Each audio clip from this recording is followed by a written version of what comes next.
Hey guys, it's Jen, and I'm going to show you how to make the best super moist chocolate cake. I remember when I first started baking and I was looking for a good chocolate cake recipe.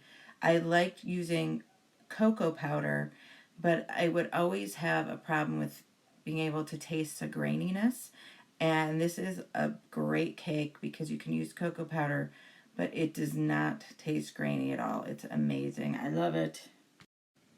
And here's the tools you're going to need if you want to take a screenshot of this. Okay, so you can go ahead and preheat your oven to 350 degrees. And we're going to put all of our dry ingredients in the mixer and mix it on lowest speed until well combined. I highly recommend using Ghirardelli brand unsweetened cocoa powder. I found it's the best. I love it. I bought my espresso powder on Amazon, and this is really important because it really brings out the flavor of the chocolate. You can also make your own espresso powder. There's lots of recipes online. Okay, now it's time to start boiling some water on high, and just make sure that you add extra water to account for evaporation. So now we're going to add all our wet ingredients except for the boiling water. We're not going to add that yet. We're going to mix the other wet ingredients before we add the boiling water. And then we're going to mix this on medium speed until well combined. And don't forget to stop and scrape your bowl every once in a while.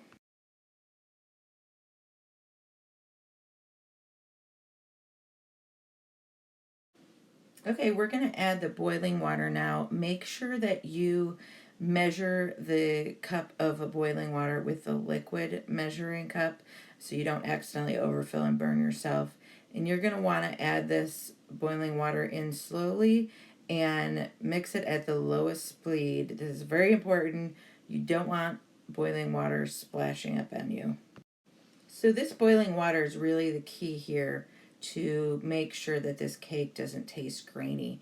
I've also found, though, that it's really important to add it at this stage as well, because I've tried adding boiling water at different times and it just still is grainy. So this is really important to follow this to a T.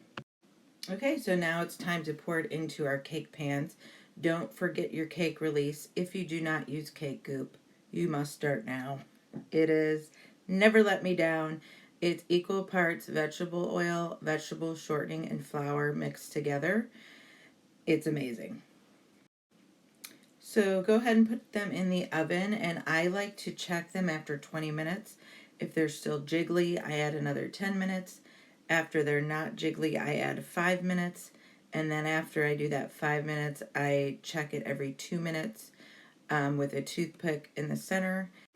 And when the toothpick comes out clean, I know they're done.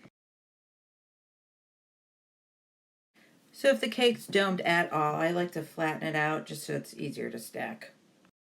Okay, and go ahead and let them cool for 10 minutes before you flip them out.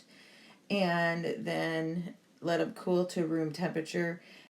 And then go ahead and wrap them in saran wrap and put them in a freezer Ziploc bag and put them in the freezer. I like to freeze them because that makes them even more moist. And you can freeze these for up to 2 months.